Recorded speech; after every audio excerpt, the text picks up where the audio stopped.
Hey there, and a very warm welcome to you. Welcome to tonight's journey, a journey that will require not just your ears, but your entire imagination. Tonight, we are not merely listening to a story, we are stepping through a portal in time way, way back. We are heading straight into the smoky, bustling, morally rigid heart of the 1,850 seconds to Victorian London in all its confounding glory. But before we cross that threshold, I need you to do something for me. I need you to actively, deliberately construct this world around you. Don't just picture it as a faded photograph or a scene from a film. I want you to feel it. Imagine the sounds first. The ceaseless, clattering symphony of iron-shod hooves on wet cobblestones. The distant, mournful cry of a riverboat on the Thames. The sharp, rhythmic calls of the costermongers hawking their wares from dawn until dusk. Now, breathe in the smells. This is crucial. Catch the thick, gritty scent of coal smoke that hangs perpetually in the damp air. A smog that stains the linen and scratches the throat. Get a whiff of the horse manure and the overflowing gutters, the faint, unpleasant tang of the Thames, that great open sewer, especially on a warm day. And beneath it all, the closer, more personal smells of beeswax polished into furniture, of starch in crisp cotton, of lavender sachets tucked into drawers to fight the ever-present damp, and the faint, metallic scent of the gaslights that will hiss to life at dusk. Now, populate this world. See the people, men in dark, heavy wool, their faces often stern and purposeful, women gliding along in their wide skirts, their movements constrained yet graceful, their faces often pale and composed behind veils or bonnets, and above all feel the weight of the rules. The invisible, unspoken, yet ironclad code of conduct that governed every single tiny interaction, especially between men and women. I'm sure you've seen the movies, read the books, the grand balls, the formal dinners, but those are merely the polished surface. They can't prepare you for the suffocating, minute-by-minute pressure of the reality we're about to explore. This was a world where society was a gilded cage, and the bars were made of etiquette. Now, I want you to slip your modern self out of your comfortable shoes and step, barefoot and vulnerable, into the stiff button-up boots of a 22-year-old woman. It is a crisp gray morning in May of 1855. You are waking up, not to the blare of an alarm, but to the pervasive, bone-deep chill of a London spring. You are in your bed, in your modest but respectable middle-class home. The word modest here is key. You are the daughter of a successful haberdasher, a seller of men's clothing and accessories. This places you in a precarious, yet aspirational social position. You are not aristocracy. You have no title, no landed estate to fall back on. But you are also far above the struggling working class. You are comfortable there is food on the table, a roof over your head, and a single housemaid to help with the drudgery. But you are living a life of carefully managed finances, where every penny is accounted for, and your respectability is your most fragile and prized possession. You are no stranger to the concept of hard work, though your work is of a different kind, the work of maintaining appearances, of social climbing, of being perpetually presentable. And you, at 22, are standing at a crossroads, the kind that every woman of your station faced, a chasm between the girl you were and the woman you are expected to become. The path you take now will determine the entire course of your remaining life. And this very morning, you are about to be formally, meticulously introduced to a man who has the potential to alter your destiny forever. His name is Thomas Weatherby. He is from a good family, which primarily means a family of similar or slightly better financial standing than your own. He is well educated, and he has prospects, a word that in this era carries the weight of 1,000 dreams and fears. He has recently returned from a posting in India with the East India Company, a fact that lends him an aura of worldly experience and, everyone hopes, a bolstered income. But let us be brutally, unequivocally clear. This is not about love at first sight. The flutter of a heart, the quickening of a pulse, these are dangerous, unreliable, and frankly, secondary considerations. What you are embarking upon is something far more complex, far more calculated, and far more terrifying. It is a high-stakes negotiation for your future security, wrapped in the delicate tissue paper of social ritual. Because, in this world, finding a suitable husband is a delicate, treacherous process. A tightrope walk over a social abyss. Every step you take is monitored, measured, and scrutinized by a panel of judges that includes your parents, his parents, their friends, your servants, and the entire amorphous and merciless entity known as society. Your every move is dictated by rules so elaborate they fill entire books with titles like The Habits of Good Society or The Lady's Book of Etiquette. These rules tell you not only when to speak and when to remain silent, but the exact pitch and modulation of your voice when you do speak. They dictate the precise angle of a smile. It must be pleasant but not eager, warm but not inviting. They govern the duration of an eye contact. A direct, unwavering gaze is bold and unladylike. A fleeting, downward glance is the pinnacle of modesty. A slight misstep, a laugh that is too loud, opinion that is too strong, a step taken without the prescribed gliding motion, and your reputation, which is more valuable than currency and more fragile than glass, could be shattered. And that is not just dramatic hyperbole. It is the stark, unvarnished reality. A tarnished reputation means no invitations, no suitors, and a future of precarious spinsterhood, a burden on your family, a ghost at the edge of other people's lives. So, imagine waking up to that world. You are lying in a bed that still holds the deep chill of the night, the cold seeping up from the stone foundations of the house, through the floorboards, into the very marrow of your bones. The feather mattress beneath you is deep, but the wool blankets are heavy with damp. There is no central heating, no flick of a switch for warmth. The struggle for comfort is your first conscious thought. Then, you hear the housemaid, Mary. Her day began hours ago. You hear the scrape of her boots on the stone floor of the kitchen below, the heavy clank of the cast-iron range being stoked, the rhythmic thud of the coal scuttle as she carries it from room to room. Her footsteps on the wooden stairs are a familiar, weary sound. She enters your room without a word, her own breath pluming in the frigid air. She kneels at the small fireplace, and with skilled, economical movements, she builds a nest of kindling and coal, striking a flint until a tiny, fragile flame licks to life. This small, struggling fire is your only defense against the pervasive cold.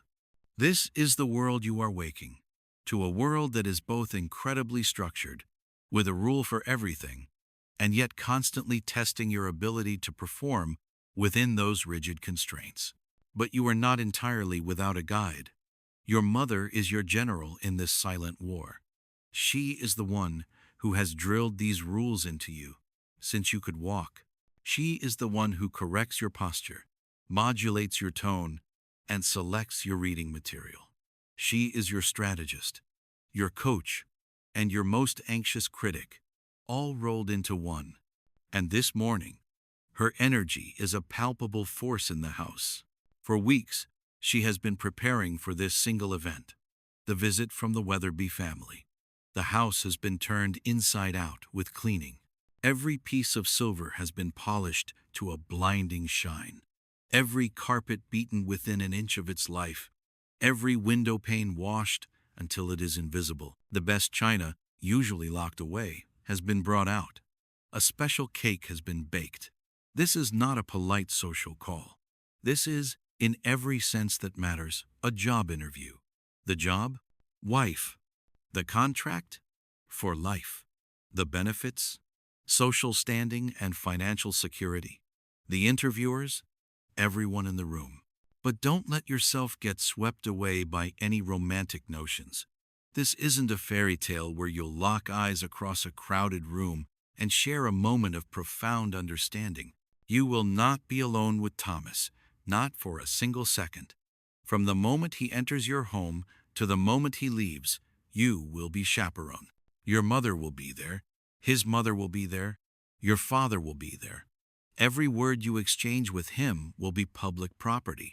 Every glance will be observed, every gesture analyzed. How you sit back straight, ankles crossed, hands folded neatly in your lap will be noted. How you stand without slouching, without leaning, a feat of core strength in a heavy corset will be assessed. How you pour the tea with a steady hand, without clinking the cup, without spilling a drop is a test of your grace under pressure. Your future husband will be deciding if you are suitable, if you are amiable, if you are accomplished enough, if you are pretty enough, if you are, above all, respectable enough to be his wife and the mother of his children. But here is a secret, a tiny spark of agency in this controlled environment. You will also be sizing him up. You will be looking for clues, reading the subtext of his conversation, observing how he treats his parents, how he carries himself. Does he speak to your parents with respect? Does he have a sense of humor, or is he dour and severe? Are his nails clean? Does his breath smell pleasant? Does he seem kind? But how do you even know what right means when your entire life has been a preparation for this performance, not for this partnership? Let's pause here for a moment. Take a deep, full, unrestricted breath, a luxury our young heroine does not have. Settle into the reality of her physical experience. Now, imagine the weight of the corset, not as a costume piece, but as a second skin of discipline. Picture yourself standing, gripping the bedpost for support, as your mother or maid pulls the laces tighter and tighter still. The whalebone stays dig into your soft flesh. Your ribs are compressed. Your diaphragm is constrained. Your breath becomes shallow, a series of small, polite sips of air. It is difficult to bend, difficult to move quickly, impossible to relax. The pain is a constant, dull ache that you have been taught to ignore, a part of the price of being a lady. Now, think about the layers, the long linen chemise, the wool stockings, the multiple stiffened petticoats designed to hold your skirt out in the fashionable bell-shaped silhouette. The bustle, a padded cushion or structured frame tied at your back, creating an artificial curve. Finally, the dress itself, your best dress, of dark, heavy wool, with a high neckline and long, fitted sleeves, fastened with what seems like an endless line of tiny, stubborn buttons up the back. The entire ensemble might weigh 20 pounds or more. It is hot, it is restrictive, and it is your armor. This is what it takes to look appropriate, to present the image of the perfect, delicate, proper Victorian woman, an image of fragility that requires immense physical fortitude to maintain. You have been taught your whole life that looking the part is everything, that your value is intrinsically tied to this exterior presentation. So you will endure the discomfort. You will master the restrained movements. You will practice your company voice until it is as smooth and unobjectionable as milk. You will do everything you can to fit the image. But inside? Inside is where the real you resides. Inside, you are just like any young woman across time. You are full of hopes that you barely dare to name, fears that clutch at your heart in the dead of night, and dreams that are too wild, too expansive for the narrow confines of your world. You long for a life of your own choosing, for conversations that are not pre-scripted, for a connection that feels real and unforced. You might secretly adore the passionate verses of Byron, or yearn to travel, or simply wish for a husband who would see you, not just the well-mannered doll presented for his approval. But in 1855, your choices are desperately limited. The future you are walking toward is one that depends entirely, exclusively, on your ability to navigate this world of rigid expectations without cracking the perfect porcelain surface you have been taught to maintain. Now, let's fast forward to the main event. The house is silent, a tense, waiting silence. The fires are burning steadily, casting flickering shadows. The cake stands under a glass dome on the sideboard. The clock on the mantelpiece ticks with an unnerving loudness. You are seated in the drawing room, back straight, your heavy skirts arranged artfully around you. You have a book of poetry open on your lap, but you haven't turned a page in 20 minutes. Your mother sits opposite you, her own posture a mirror of yours, her eyes occasionally darting towards the window. The air is thick with anticipation, and there's a suffocating formality to everything. You are not allowed to be too familiar, too casual, too real. And then, the sound. A firm, decisive knock, knock, knock on the front door. Your heart seems to stop, then lurches into a frantic, galloping rhythm. You hear the maid Mary cross the hall, the click of the door opening, the murmur of voices. A moment stretches into an eternity, and then they are here. The Weatherby family files into the room.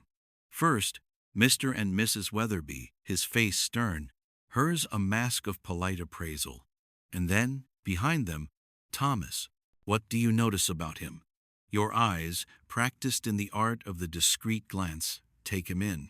He is tall, as you expected. He is dressed formally in a dark suit, his collar high and stiff. His hair is neatly parted. He moves with a certain stiffness, a self-consciousness that mirrors your own.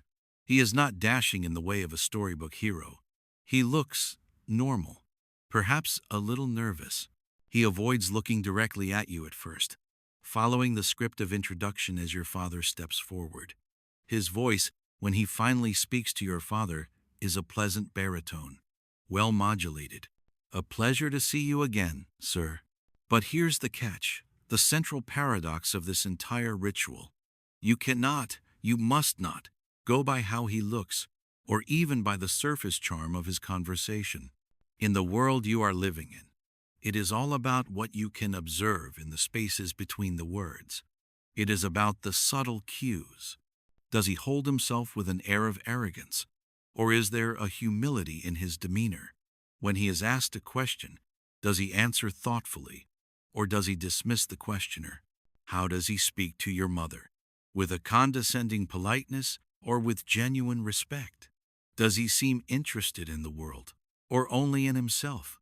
This is a time when courtship is about more than just love. It's about assessing compatibility, respectability, and the ability for both of you to fit into a society that demands strict conformity to a shared ideal. You are not just evaluating a potential romantic partner. You are evaluating a business partner for the enterprise of your future life, a co-manager of your shared social standing. So, what does it take to be a good match? The list is long and unromantic. For him, it is about his financial stability, his character, as judged by his elders, his family name, and his prospects for future advancement. For you, the criteria are different, yet equally demanding. He will be looking for a well-bred woman, one who is modest, pious, chaste, a competent manager of a household, amiable in temperament, and reasonably accomplished. Skills like singing, playing the piano, drawing, and speaking a little French are highly prized. But you, what will you be looking for in him? Beyond the financial, you will be searching for signs of a decent, kind heart. You will hope for a man who is not given to drink or vice, who is temperate and responsible. You will pray that he is someone you can learn to respect, if not love, because respect is the foundation upon which a Victorian marriage is built. Love, if it comes, is a welcome but unexpected blessing that may grow in the quiet years after the wedding. Will Thomas pass your test? Or will you, in the secret chambers of your heart, be the one to decide that this isn't the right fit? The power dynamic is lopsided, but it is not entirely one-sided. You have the power of refusal, though exercising it is a risky endeavor that could label you as fussy or difficult to please. As we move forward, I want you to hold these questions in your mind. When you compare today's dating landscape, with its dating apps, its torrent of texts, and its culture of instant, often fleeting connections, it seems to exist on a different planet from what you are now experiencing. The rules of the Victorian era were simpler in their clarity.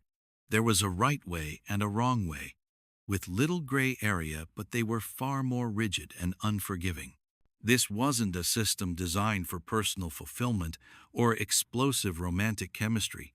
This was a system designed by society, for society, to evaluate every aspect of a potential partner carefully, deliberately, and with the cold, clear eyes of those who saw marriage as the fundamental building block of the social order, not as a playground for the heart. Let's take a moment to truly unpack the Victorian concept of courtship. In this time, the phrase making love did not carry its modern, physical connotation. It referred to the entire, elaborate art of courtship, the process of wooing someone properly, through coded language, symbolic gifts, and strictly supervised interactions. There were no casual hookups, no seeing where things go, no free-flowing dating rituals. Courtship was a very serious public business with a single, explicit goal: marriage. It was a procession of formal stages. The initial introduction, like the one you are experiencing today, followed by permitted interactions, like walking together in the park with a chaperone, attending concerts or lectures as a group, and perhaps, if things progressed well, the gentleman being granted permission to call at the family home on specified days. Every step was measured, every gesture symbolic. A man could express his interest by sending a bouquet with specific flowers: red roses for love, lilies for purity, forget-me-nots for true love. A woman could encourage him by accepting these gifts, or gently dissuade him by being consistently, politely unavailable. If you wanted to survive the Victorian dating scene, you had to be a master of this intricate dance. You had to know that a young lady never addressed a gentleman by his first name until they were engaged. You had to know that she never, under any circumstances, initiated a correspondence. You had to understand that a private conversation in a corner of a room could be as damning as a public scandal. And for you, the woman in this scenario, the stakes could not be higher. In a time when a woman had limited rights to property or her own earnings, marriage was quite literally the only recognized path to a secure future. Your entire life, your comfort, your social identity hinges on this one pivotal moment: choosing and being chosen by the right man. Your life will be set in motion with that one decision, like a ship launched from its dock, destined for a predetermined port.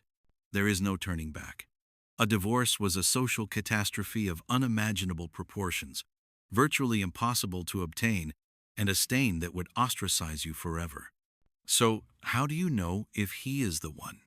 How do you know if this man, with whom you have exchanged only a handful of chaperoned, polite sentences, can provide a safe, stable future, not just financially, but emotionally?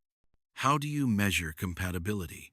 How do you gauge the potential for happiness when you are never allowed to spend any real, unguarded, alone time with him? You are forced to make one of the most important decisions of your life based on a performance, on a carefully curated version of a person, observed under the most artificial and stifling conditions imaginable. You are reading a book by its cover, its introduction, and the reviews of others.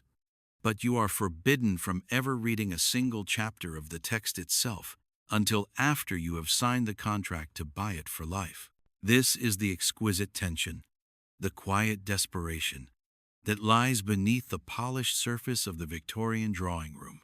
This is the reality our young woman faces as she rises to curtsy, as she meets Thomas Weatherby's eyes for the first time, And as she begins the most important performance of her life, with her future hanging in the balance, suspended in the formal, tea-scented air, the knock at the door was just the beginning.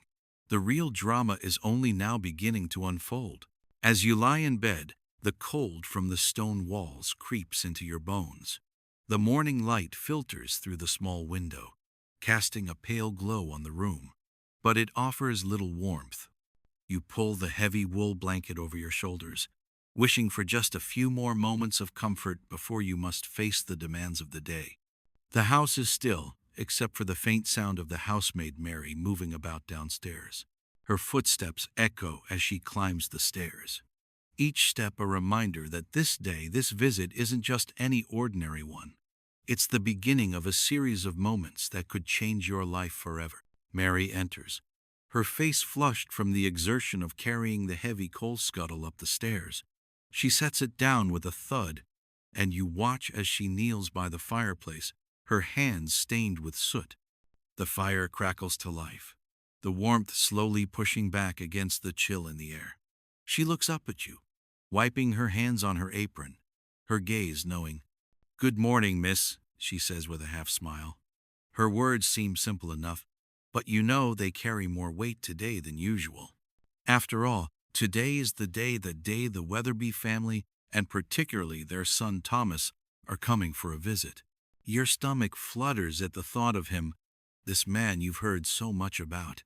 Thomas Weatherby, 26, recently returned from India, having worked for the East India Company. He's been the subject of many whispered conversations between your mother and aunt, who have carefully constructed a portrait of him in your mind. He's well-traveled, well-educated, and, according to your mother, quite respectable. Your heart beats a little faster as Mary informs you of his pending arrival, and the significance of this visit becomes clearer with each word she speaks. "This isn't just a social call," Mary continues in a low voice, as though sharing a secret. "Your mother says you are to dress properly today. The Weatherby family will be here, and the son, Thomas, has been looking forward to meeting you." Her words echo the expectations you've known all your life, the importance of creating the right impression. Today, everything hinges on your ability to follow the rules, to present yourself as the proper, respectable young lady you've been trained to be. You sit up, your mind racing with thoughts of what's to come.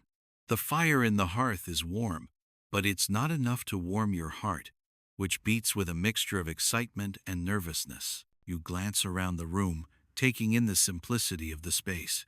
It's comfortable, yes, but it is far from lavish.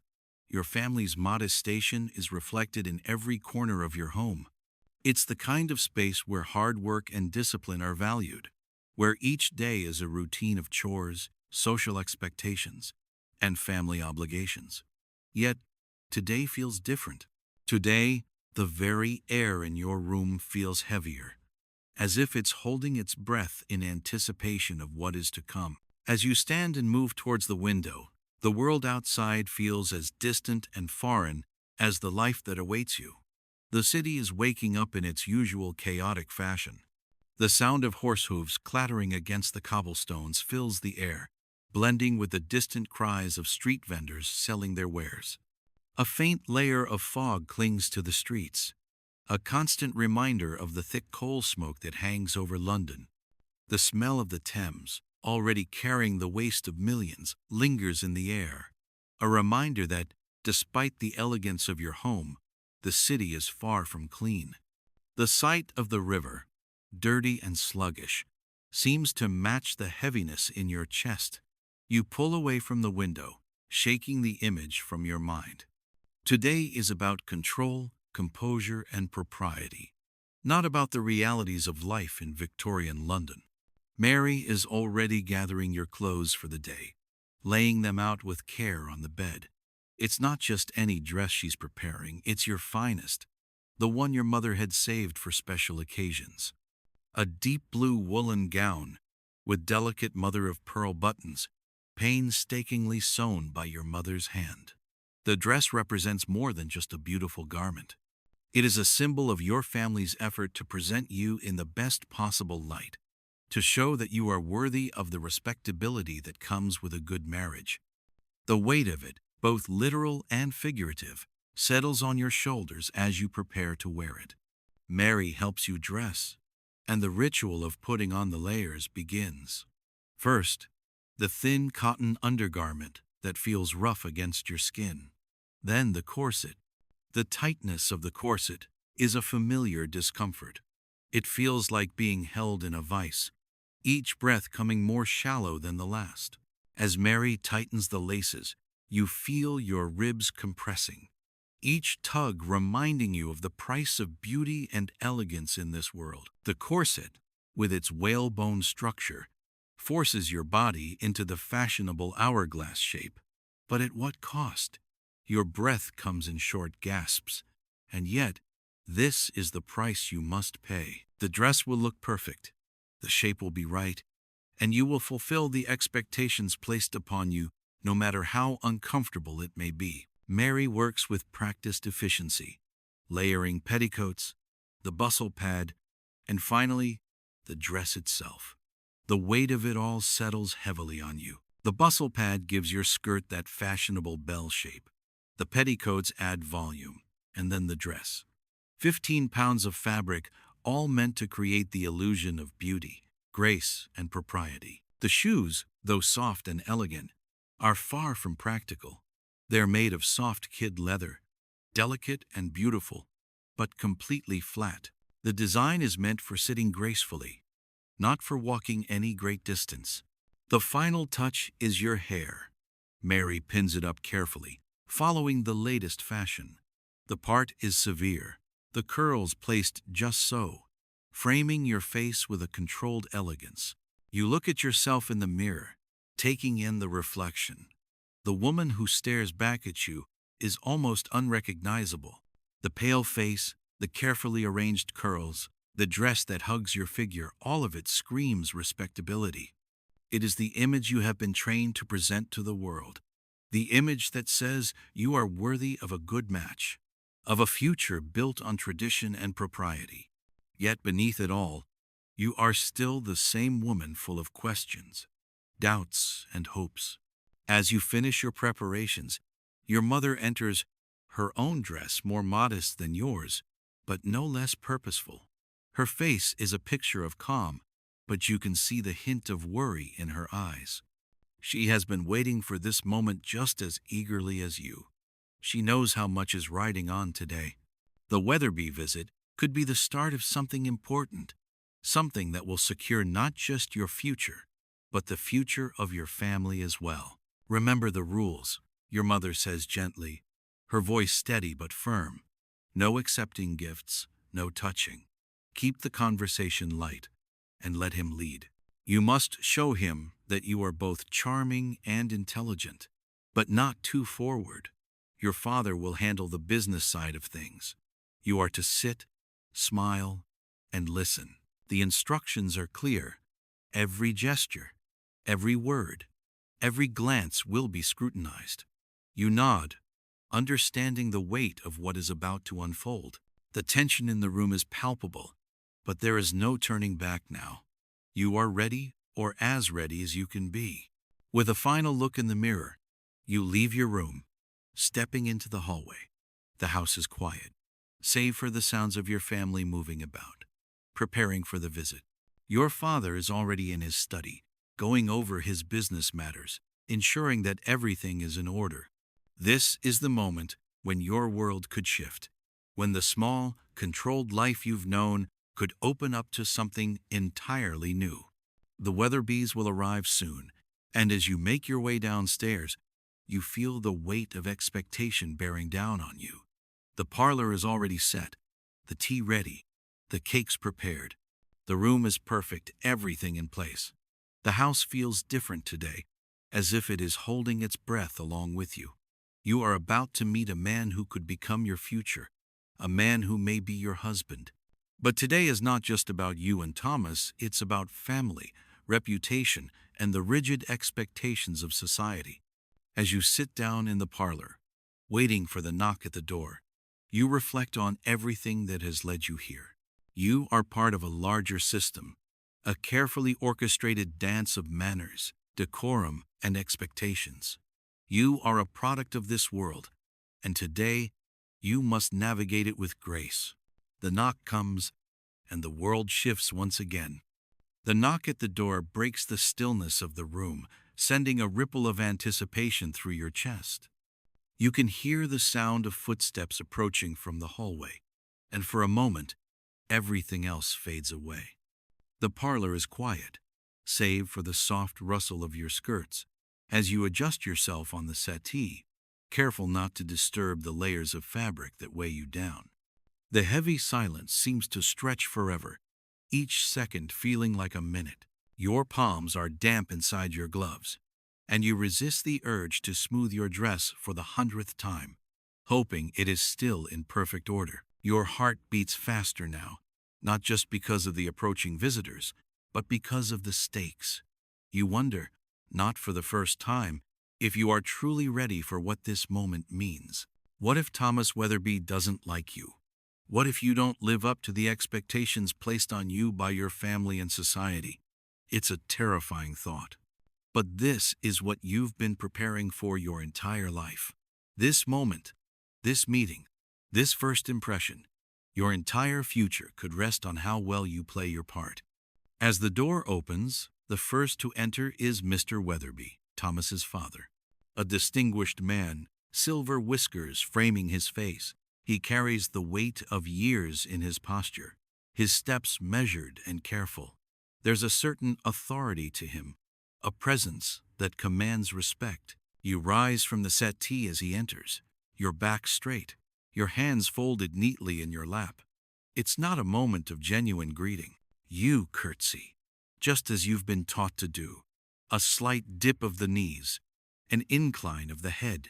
It's a performance, one that you and Mr. Weatherby have both rehearsed in your minds countless times, even though neither of you would dare to admit it. Miss Hartwell, Mr. Weatherby says, his voice low and gravelly, carrying the weight of experience. He offers a slight bow of his head, a respectful acknowledgement of your position. The second to enter is Mrs. Weatherby, a round woman in burgundy silk whose jewelry catches the dim afternoon light, sparkling like the sun on water. She steps gracefully into the room, her movements fluid and composed, as though she spent a lifetime practicing the art of appearing effortlessly perfect. Her smile is warm, almost too warm, as though she's already decided to like you, even before she's gotten to know you. Miss Hartwell, what a pleasure to finally meet you, she says, her voice soft, but her words precise, measured. There's an air of familiarity to her tone, but you know this isn't genuine affection. No, it's the kindness that comes from understanding the rules of society, rules that require cordiality, pleasantries, and nothing too personal. Not yet. The final figure in the doorway is Thomas himself. The room falls into a strange kind of stillness as he enters. A figure tall and composed, dressed in a black frock coat that reaches his knees, gray trousers, and a white shirt with a stiff collar that looks as though it might strangle him if he turns his head too quickly. His hair is brown, parted precisely down the middle, and his face is lean, framed by mutton chop whiskers that give him an air of gravitas, an interesting mixture of youth and experience. There's a quiet precision to his movements, as though he's always aware of how others are perceiving him, and you can't help but notice the way he carries himself. Each gesture measured, deliberate. When his eyes meet yours, there's a brief flicker of something, perhaps recognition, perhaps curiosity. But he doesn't linger. That would be inappropriate, and he knows it. His gaze sweeps over you, just as yours does over him. But it is fleeting, careful, as though neither of you wants to give too much away. It's a game, but one with high stakes. Miss Hartwell, Thomas says, his voice deeper than you expected, with a slight accent you can't quite place. Perhaps it's from his time in India, where he spent the last few years working for the East India Company. His voice carries the weight of experience, but there's an uncertainty to it as well, as though he too is unsure about what to expect from this meeting. You nod politely, your gaze briefly meeting his before you lower your eyes. This is how it is done. It's not disrespectful to look someone in the eye for a moment, but prolonged eye contact is far too personal, far too intimate. Instead, you keep your movements careful and measured, your hands still in your lap, your posture perfect.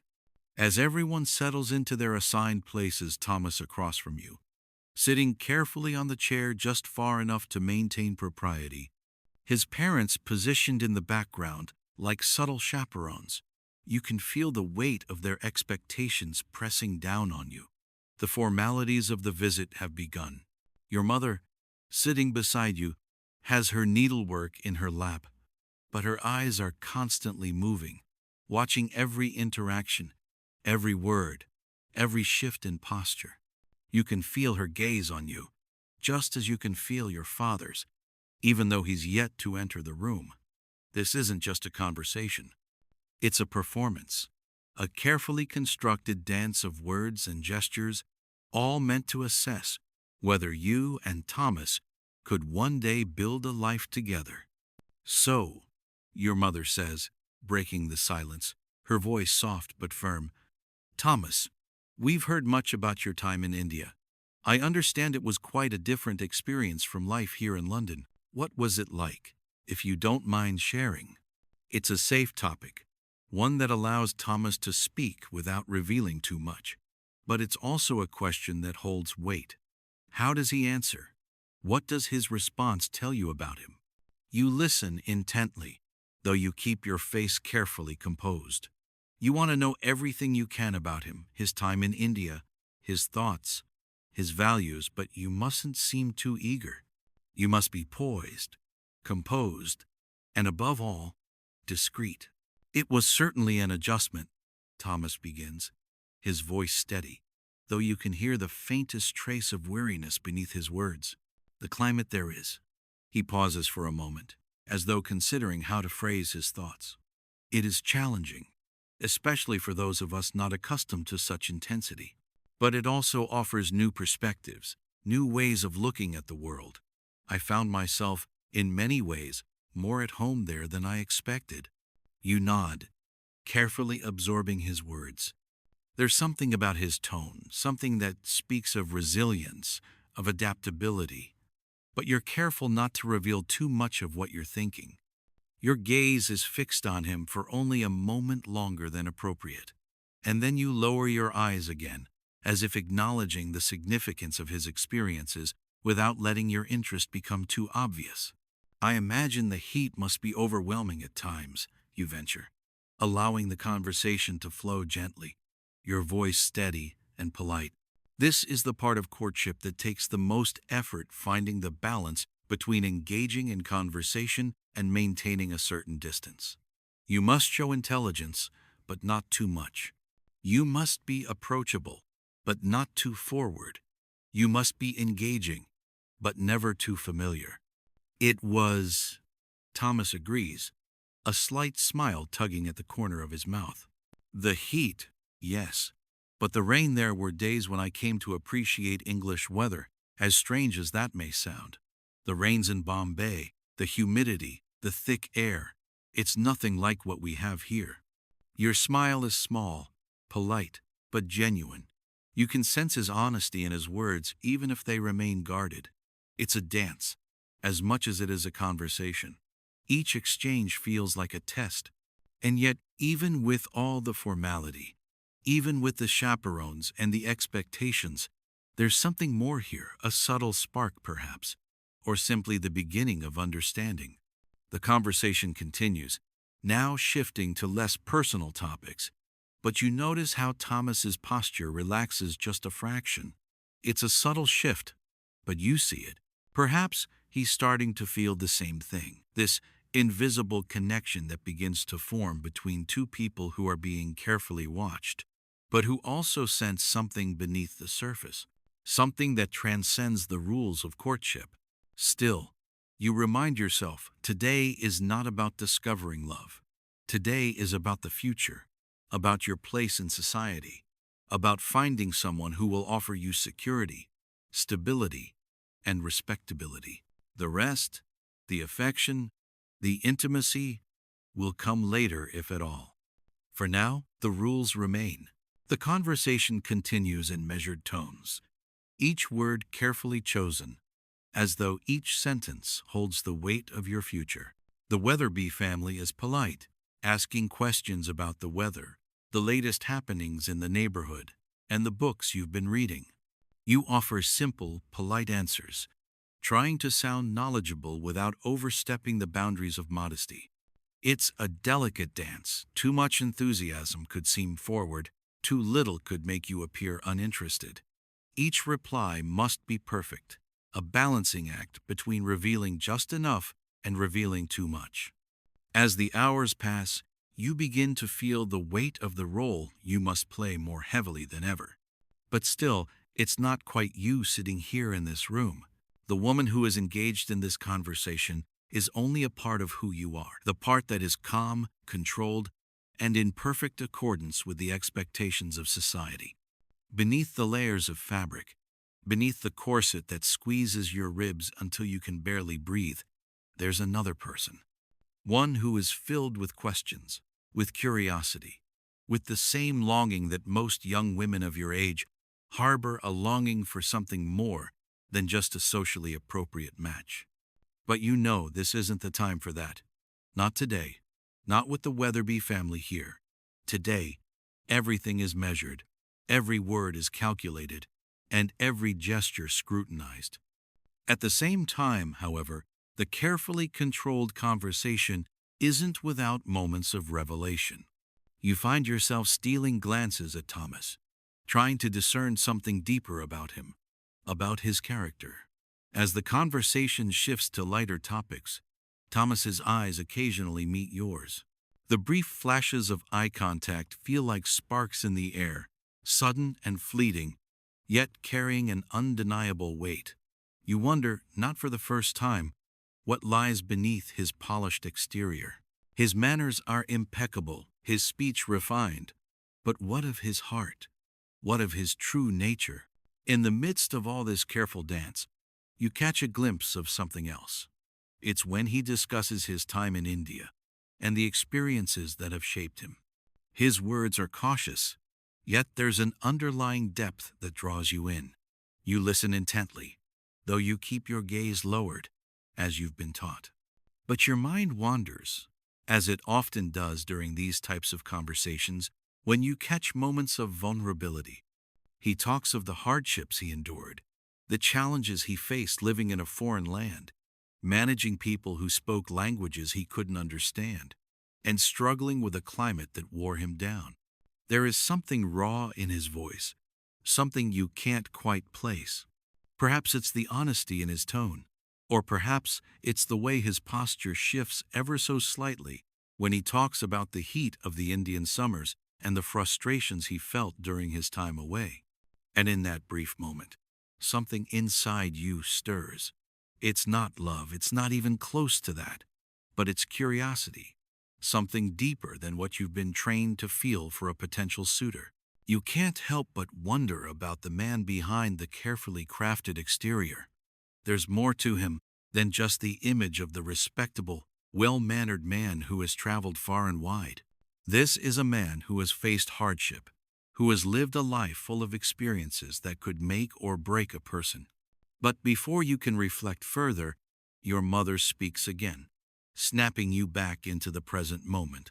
"And what of your prospects, Thomas?" she asks, her voice smooth and practiced. "We've heard such good things about your position with the East India Company. Your future must be quite secure." Thomas's response is quick, almost too quick. "Yes, indeed. I've been fortunate. The company has treated me well, and my position seems promising." He pauses for a moment, then adds with a small, almost imperceptible sigh, "But it's not without its challenges. Every advancement comes with new responsibilities, and those can sometimes feel more burdensome than the work itself." You catch the brief flicker of something in his expression. Perhaps it's the weight of the responsibilities he carries. Perhaps a fleeting moment of self-doubt. But like everything else, it's gone in an instant, replaced by that calm, controlled demeanor. Your mother nods approvingly, satisfied with his answer.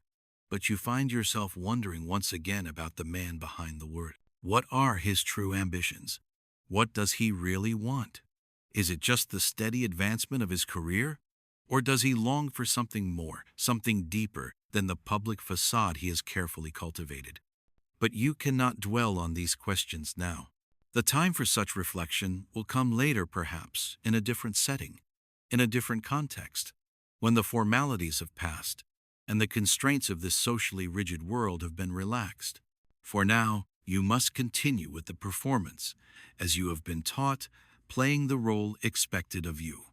The small gestures, the polite smiles, the careful positioning of your body in the chair, everything must be perfect.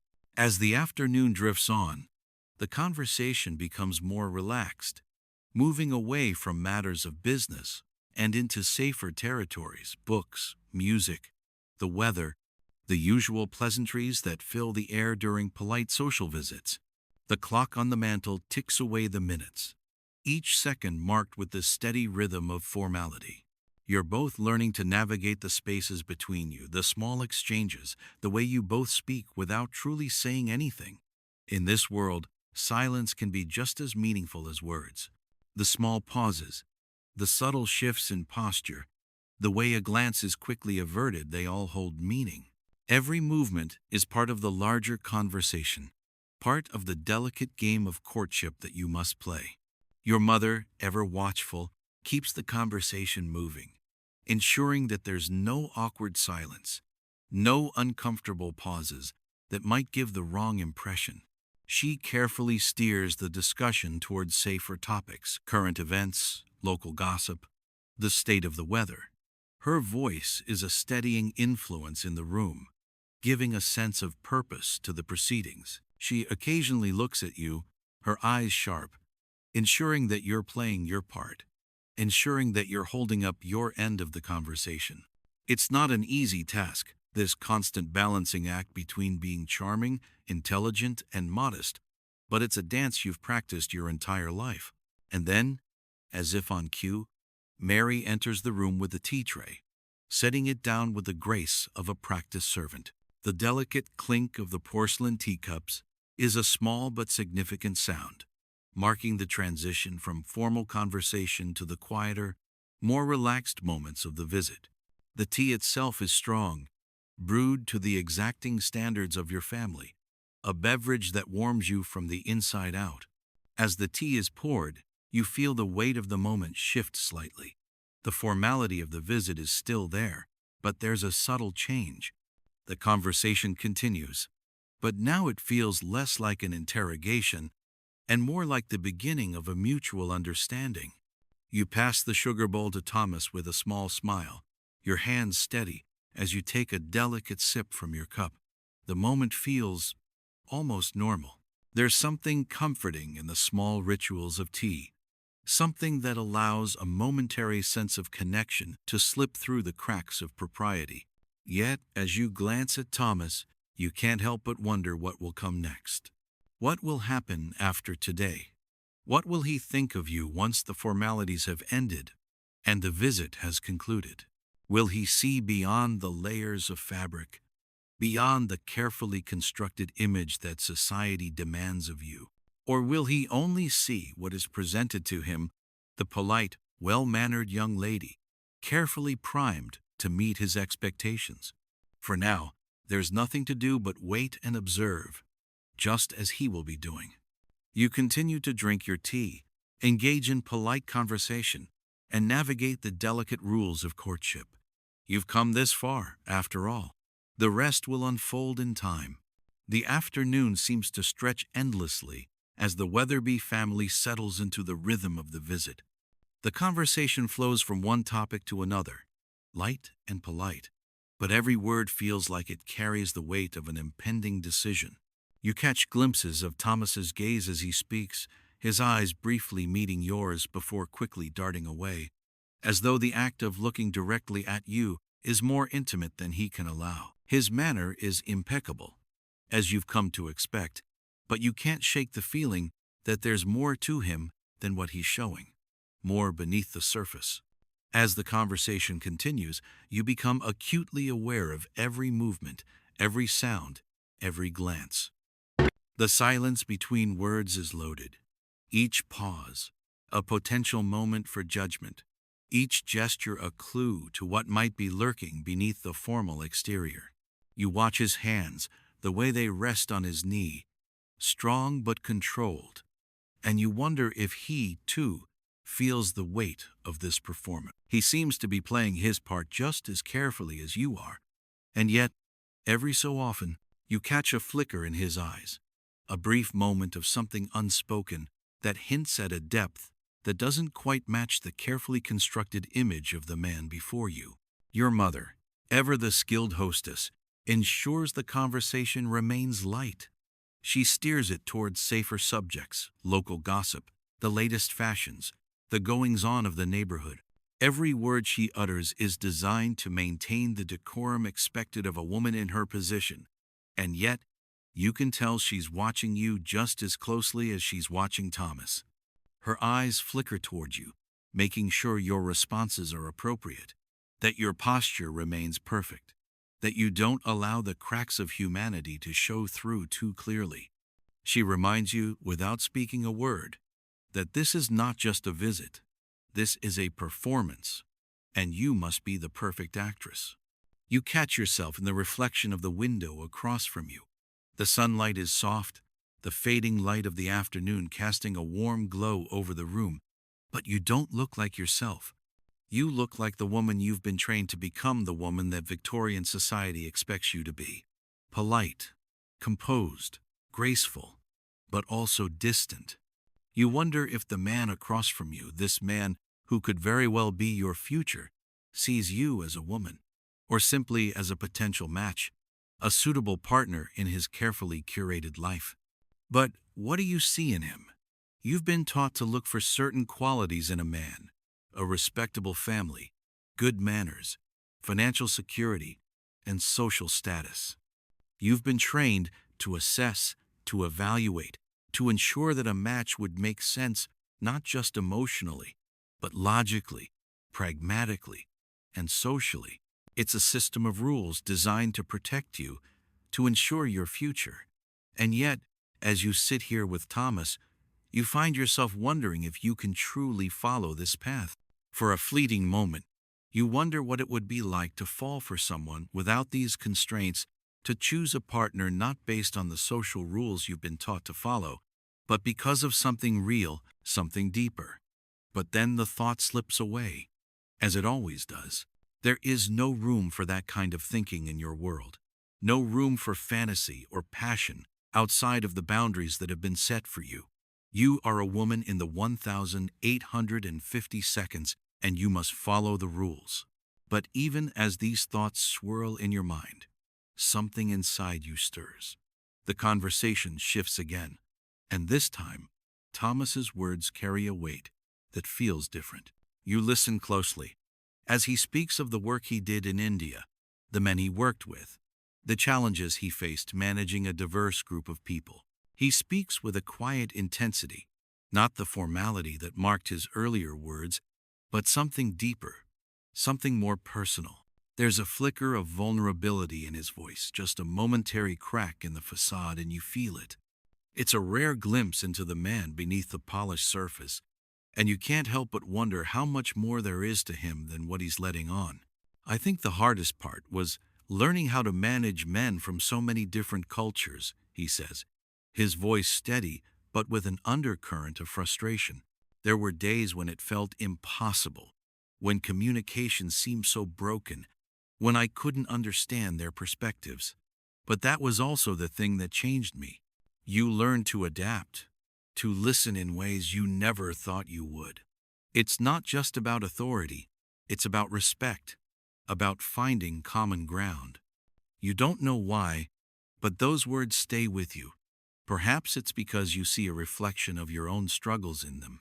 You, too, have been learning to navigate a world of unspoken rules, to understand what is expected of you, to adapt to a system that doesn't always seem to make room for your voice. But Thomas, for the briefest of moments, has shown you something that resonates with you.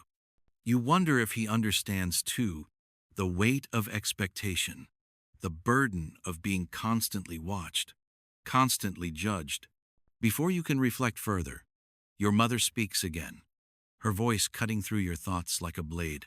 "Well, I must say, it's wonderful to hear about your experiences, Thomas," she says, her tone warm but still formal. "We can only imagine what it must have been like for you, all that time so far from home." She pauses for a moment, then turns to you with a practiced smile. "Elelanina, my dear, why don't you tell us what you've been reading lately? I'm sure Thomas would love to hear about the books that occupy your time." The question feels loaded, and you know it's an attempt to steer the conversation toward a safer, more predictable topic. But you don't mind. You have your answer ready. "I've been reading poetry," you say, your voice measured but steady. "The works of Keats, Wordsworth, the classics, really." You speak the words with confidence, though inside you can feel the nerves start to build. You want to seem well-educated, cultured, and intelligent, qualities that a woman of your standing must embody, but not so much so that it threatens to overshadow your femininity, your modesty. "Ah, yes," Thomas responds, his tone thoughtful. "Keats. I've always appreciated his work, though I admit I've not read him in quite some time. The depth of his emotions. It's remarkable, don't you think?" There's a subtle shift in his voice as he speaks, a hint of genuine interest that feels different from the polite remarks he's made thus far. For the first time, you feel like he's engaging with you not as a potential wife, not as a match, but as a person. It's fleeting, just a brief moment, but it lingers. You nod, carefully avoiding his gaze, as you offer your own thoughts on the poem you've been reading recently, a particular piece by Wordsworth. As you speak, you notice Thomas leaning in slightly, his posture just a little more relaxed, his eyes focused intently on you. He listens, really listens, and for a moment, the world outside the room, the expectations, the rules seem to fade away. You speak freely, your words flowing with a confidence that surprises even you. It's not often you're able to express your thoughts so openly, especially when your every word feels like it is being measured. But with Thomas's subtle encouragement, you find yourself speaking with a clarity that feels new. The conversation shifts again, but something has changed. The formality is still there, of course, but there's a softening now, a sense that you and Thomas are starting to move past the superficial exchanges and into something that feels a little more real. You're still bound by the rules of Victorian society, still expected to adhere to the strict boundaries of propriety, but for a moment, you feel like you're seeing the man behind the formalities. And perhaps, just perhaps, he's seeing you too. As the afternoon wears on, the visit draws to a close. The Weatherby family rises to leave, and you stand with them, your body aching from the hours spent sitting perfectly still. You offer the requisite curtsy, smile politely, and exchange the usual pleasantries. But as they prepare to depart, you catch Thomas's eye one more time. This time, his gaze lingers for just a moment longer, and you feel a slight flicker of something unspoken pass between you. The door closes behind them, and the world feels quieter, more still. But you know that something has changed. Today was just a visit, just a step in the long, drawn-out process of courtship. But in that brief moment, something real, however fleeting, seemed to stir beneath the surface. You don't know what it means yet. You don't know what will come of it, or if it will come to anything at all. But for the first time today, you allow yourself to entertain the possibility that this carefully constructed world of rules and expectations might just leave room for something more. The door closes softly behind the Weatherby family, leaving an eerie quiet in its wake. The room feels suddenly emptier, though it's only been a matter of minutes since the last goodbye was exchanged. You can still feel the faint imprint of their presence, lingering like the soft echo of their voices. But it's not just their departure that leaves you unsettled. No, it's something deeper, something that you cannot yet fully name. You stand still for a moment, the weight of your gown and corset pressing down on you more heavily than before. It feels as though the air around you has thickened, the layers of propriety and expectation hanging between you and the world like a veil that won't lift. Your hands, still held gently together in front of you, now seem unfamiliar, as though they belong to someone else. The formalities, the gestures, the little things you have perfected over the years today, they felt heavier, more constricting than usual. Your mother, ever watchful, glances toward you from the doorway of the parlor. She's busy preparing to tidy up the room, her expression fixed and focused. Yet, despite the calmness of her demeanor, you can see the spark of something in her eyes. She is always careful to maintain composure, always poised in a way that reflects her years of practice. But you know her better than anyone. You know that beneath the surface, she is calculating, evaluating, just as much as you are. This visit was not just about tea and polite conversation. It was about something far more serious, about making sure you are the right match, that Thomas Weatherby sees you as a suitable choice, and that your family's future can be secured through this union. Well, my dear, your mother says as she approaches, her tone smooth but full of quiet satisfaction. I do believe that went rather well. Her eyes twinkle ever so slightly, though she masks it with a smile. You were quite charming today. Your responses were thoughtful, your manners impeccable. She pauses for a moment, her gaze lingering on you as if waiting for something more.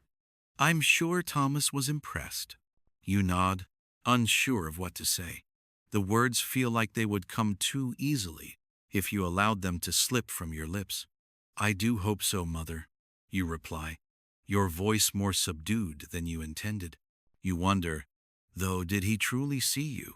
Or was he simply playing his part as well? Was he truly impressed? Or simply adhering to the same social norms and polite gestures that you are? You try not to overthink it, but the uncertainty lingers like a shadow in your mind.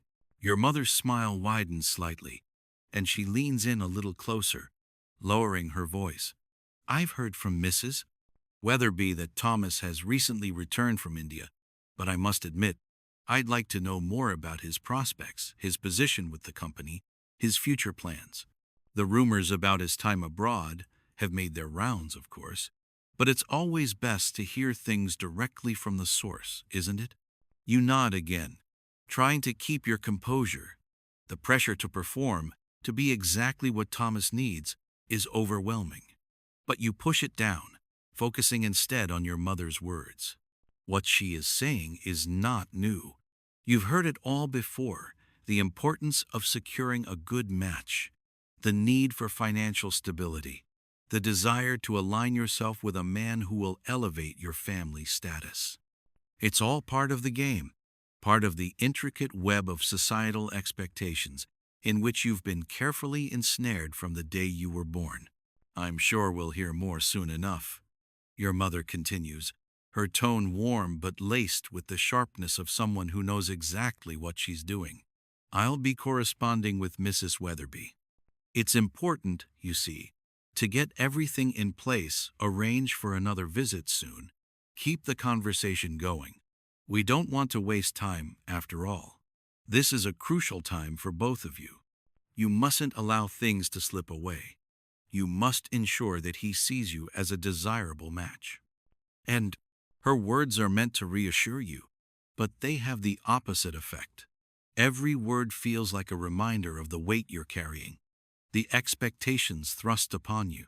You try to focus on the positive, to remind yourself that this is all part of what you've been preparing for, but the pressure is suffocating. As your mother moves toward the side table, to pour herself another cup of tea, you take a deep breath. You need space. You need to think, to sort through the mess of emotions that have been stirred in you today. The rules of courtship, the expectations placed upon you, the steady pressure to please everyone. There's so much to process. I think I'll take a walk, you say, your voice quieter than usual, as if your body is trying to match the weight of your thoughts. Your mother glances over her shoulder, raising an eyebrow. A walk? But it's almost time for supper. Surely you must rest before we begin the evening. You smile, though the expression feels stiff, unnatural. I'll be quick. I promise, you say, though you can't be certain. You simply need to get out, to breathe, to clear your mind before you're expected to slip back into the role of dutiful daughter, charming future wife. Your mother doesn't protest. She simply nods, her mind already moving on to the next thing, perhaps the details of your next meeting with Thomas's family, or the plans for the upcoming social events. You are just another step in the process for her, another thing to check off the list, another part of the well-oiled machine of societal expectation. And while you know she loves you, that love is framed by duty. You step outside, the cool evening air brushing your face, and for a moment, you feel a flicker of freedom. The narrow streets of London stretch out before you, and though the city is still thick with the scent of coal and the noise of horse-drawn carriages, there's something in the air that feels different now. You can feel the weight of the corset loosen, the space between the layers of fabric growing wider with each step. As you walk through the cobbled streets, the evening sky above you darkens, casting a shadow over the familiar buildings. The streets are lined with lamplights, their glow soft and warm against the encroaching dusk.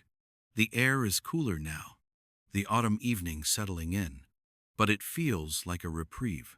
For just a moment, you are not the carefully crafted lady in a perfect gown, following all the rules of propriety.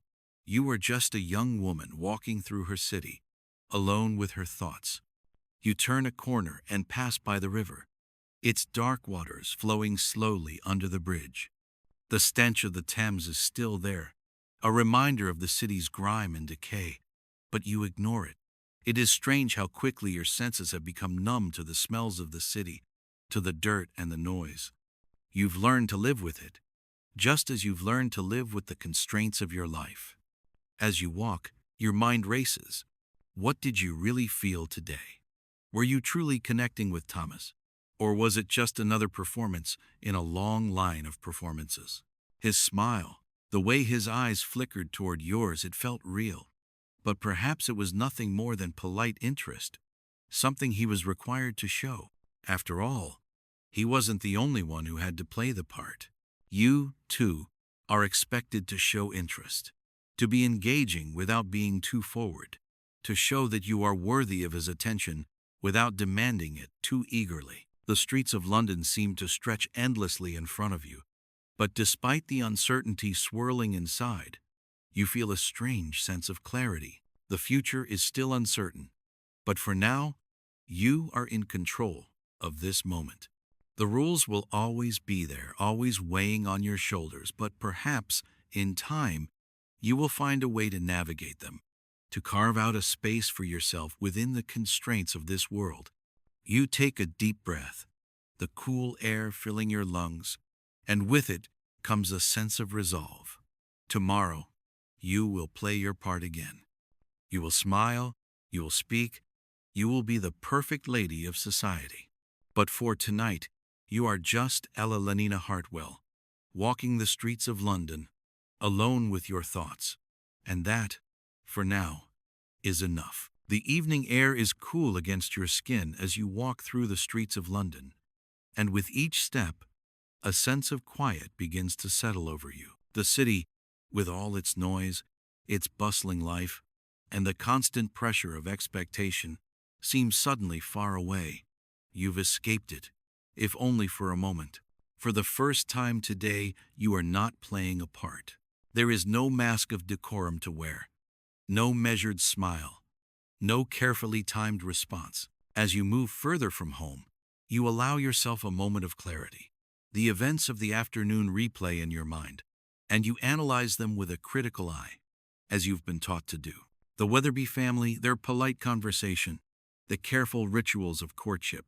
It was all so familiar, so suffocating, and yet, beneath it, there was something else, something that you cannot ignore.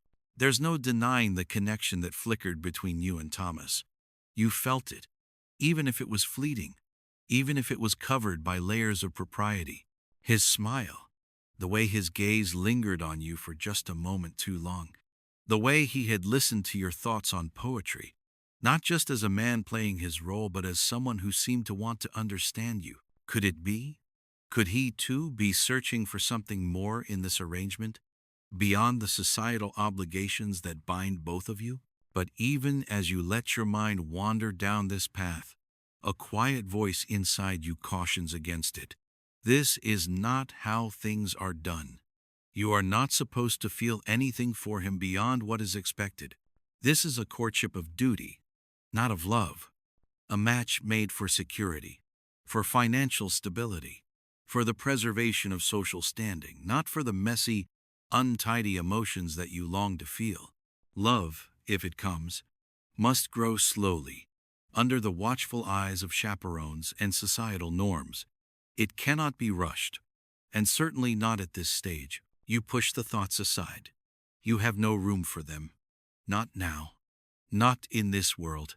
You've walked further than you intended, your steps taking you beyond the familiar streets of your neighborhood. The shops are now closed, their signs turned inward, their windows dark. The sky above is a deep shade of indigo, and the city's once strict boundaries are beginning to blur into the distance. The cool wind carries the scent of coal smoke and damp leaves, the unmistakable aroma of a city that never truly sleeps. As you round a corner, the glint of the gas lamps catches your eye, their soft, flickering light casting long shadows on the cobblestones. The street seems quieter here, almost empty, as if you've entered a different world altogether. You walk for a while, lost in thought, before you realize you've crossed into an area that's unfamiliar to you.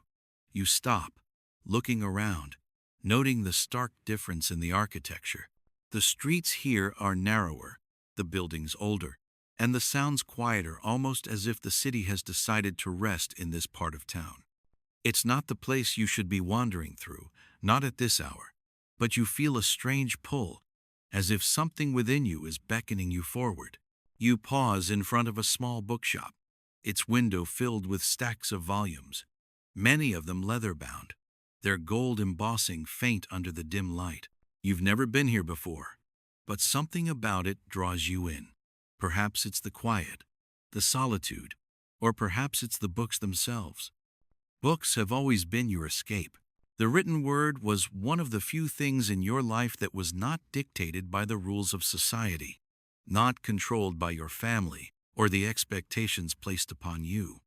You've spent hours in the library, reading whatever you could get your hands on: poetry, novels, histories. There was a part of you, buried deep, that longed to be free, to live outside the confines of the carefully crafted world you inhabited. You've never spoken of it to anyone. To do so would be scandalous, to say the least. But the yearning is there, a constant hum in the back of your mind. You step into the bookshop, the door creaking slightly as you push it open. The smell of paper and leather and ink surrounds you, and for a moment, it feels like you've entered a sanctuary. The shop is small but well kept, the shelves stretching from floor to ceiling, filled with books of all kinds. The low murmur of a fire crackling in the hearth nearby fills the space, and the warmth seems to seep into your bones. The shopkeeper looks up from behind the counter, a gray-haired man with a kind but tired face. He nods at you politely, and you return the gesture, unsure of how to proceed. You've come here on impulse, and now that you're inside, you feel a strange sense of hesitance. What is it you hope to find here? A book, yes, but what kind of book? The question lingers in your mind, but you push it aside. You have time to browse, to let the moment unfold. As you wander through the aisles, your fingers brush the spines of the books, tracing their titles, their raised lettering, the texture of the leather beneath your fingertips. There's something comforting about the quiet of the shop, the soft rustle of pages as another customer flips through a book in the corner. For a moment, you let yourself imagine a life outside the rigid structure of courtship, outside the confines of social obligation. A life where you could read freely, where you could choose for yourself, where love and passion were not dictated by the expectations of others. You stop at a small shelf near the back of the store where a collection of novels sits, their bindings worn from years of reading. You reach for a book, its cover a deep shade of blue with gold filigree. It's a novel by one of the controversial authors, a name you've seen mentioned in whispers, but never dared to speak aloud. The book feels heavy in your hands, as though it carries more than just words. It carries the weight of everything you've been told to avoid. For a moment, you hesitate. The shopkeeper is still watching you from behind the counter, and you wonder what he might think of you for choosing such a book. Perhaps he would think you immodest, or worse, immoral. But you cannot stop yourself. You open the book, and the first line of the novel captures you immediately. Its words, simple but powerful, full of yearning and raw emotion. You glance around quickly, as if to ensure no one is watching you. And then you turn the page, drawn in by the narrative, by the promise of something real, something unrefined. As you read, you forget the world around you. The shop, the city, your role in society, all of it slips away. The words become your only reality, and for a moment, you are free. You are no longer Elena Hartwell, the daughter of a respectable family, bound by rules and expectations. You are simply a woman, lost in the pages of a book, dreaming of a life that seems impossibly distant. But the moment is fleeting. The soft sound of footsteps approaching snaps you back to reality, and you quickly close the book, your heart racing.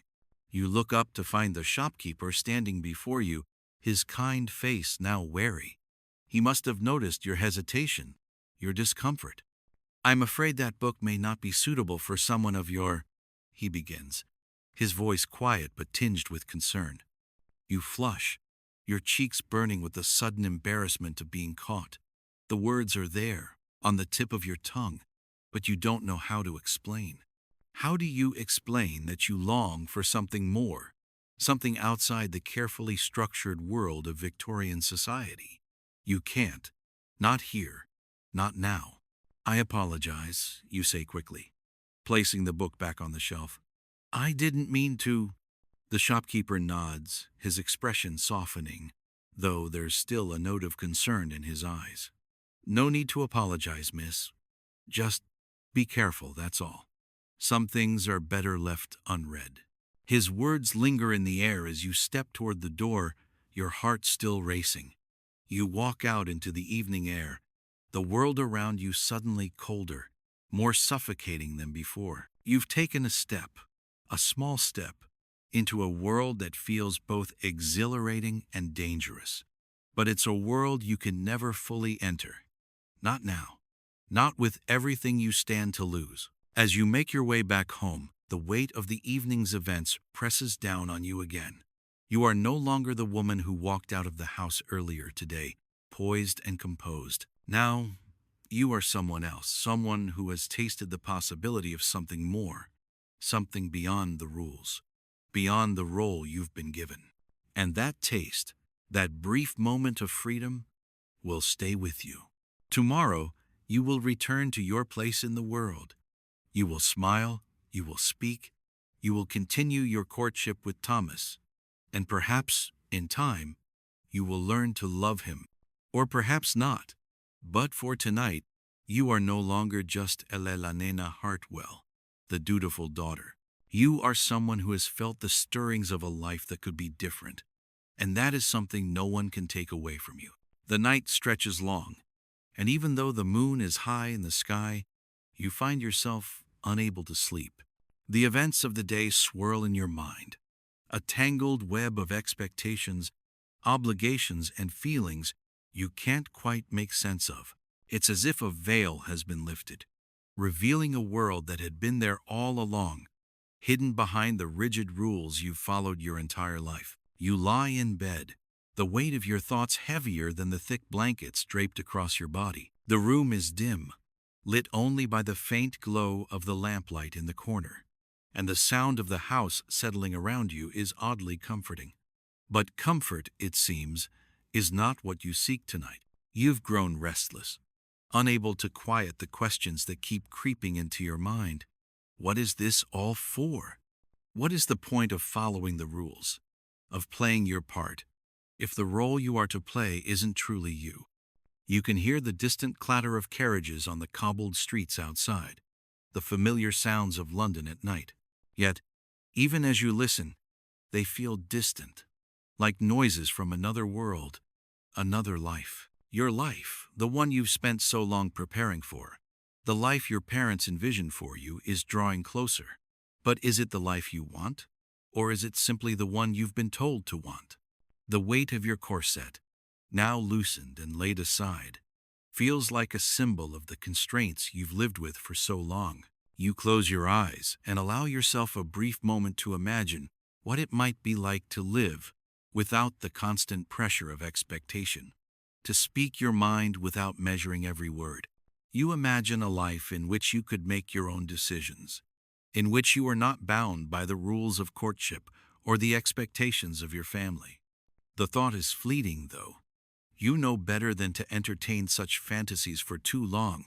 This is your world. You must live in it. And to do so, you must follow the rules. There's no escaping that. You think back to the books you read, the ones that filled your mind with dreams of far-off places, and you realize how impossible those dreams now seem. The world beyond your doorstep, beyond the safe boundaries of your social class, feels more like a distant memory than a possibility. The knock at the door comes softly, almost timidly.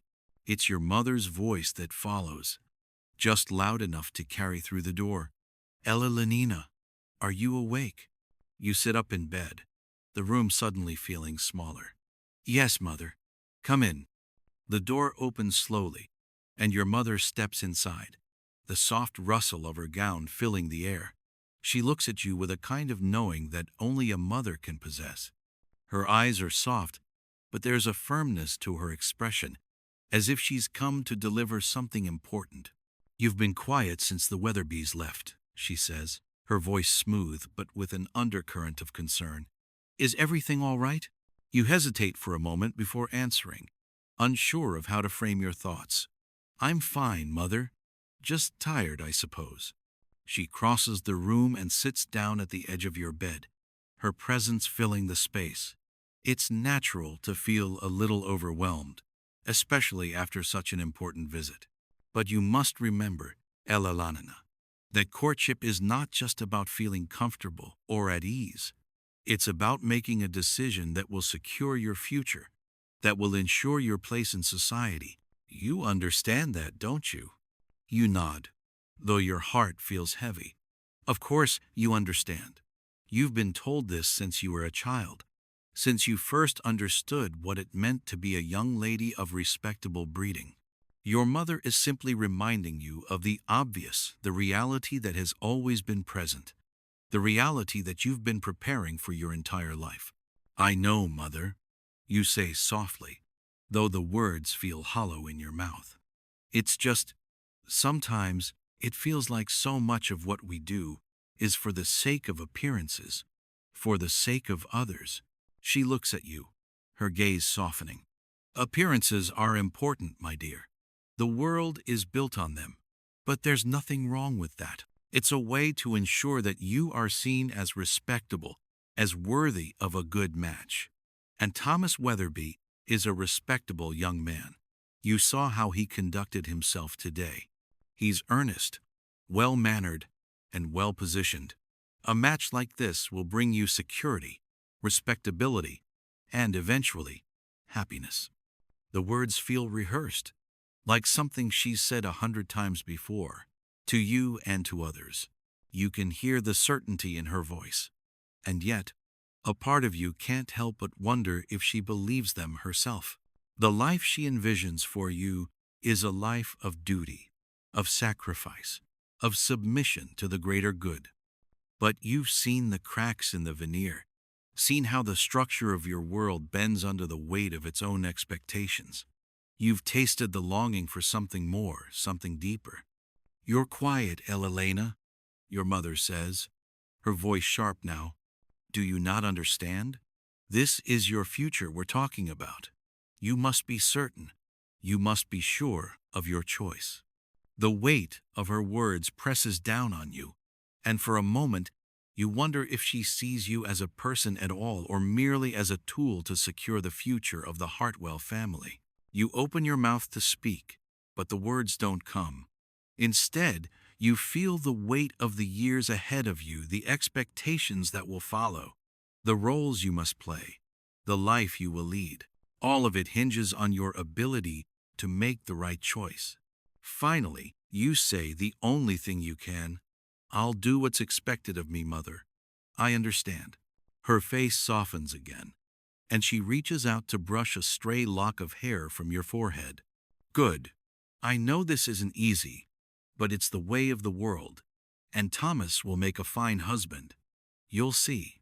She stands up, smoothing her dress as she does. "Now, get some rest.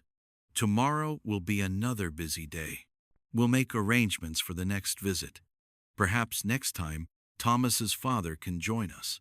That will show him that you are serious about this match." You nod again, your mind still swirling with thoughts you can't quite express.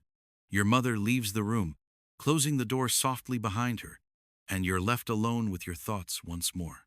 The silence presses in, heavy and thick, and you feel the walls of your world close around you once again. You're still the dutiful daughter, the perfect lady in waiting, and you will do your duty.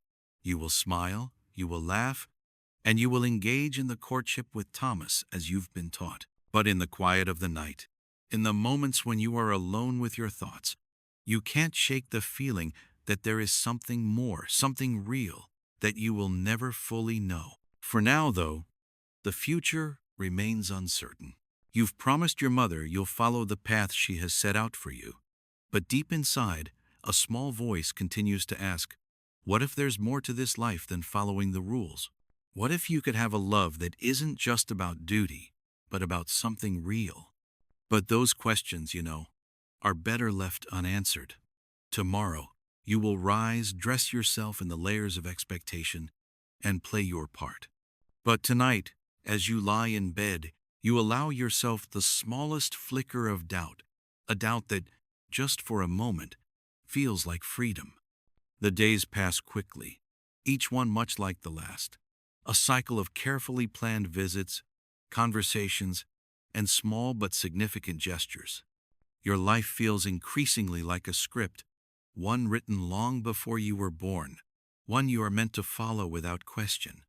Your mother, as always, is a quiet but constant presence, guiding you through the motions of courtship, ensuring that every word you say and every glance you give is measured and appropriate. Her intentions are clear, her expectations laid out plainly. Secure a match with Thomas Weatherby. Build a future based on the practicalities of respectability and financial stability. But as each day slips into the next, you can't help but feel that something is slipping through your fingers. You are becoming more adept at playing the part, at performing the role of the perfect daughter, the perfect potential wife.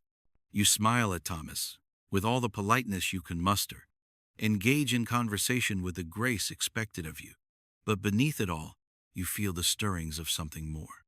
The life that has been outlined for you, this neat, orderly existence, no longer seems enough.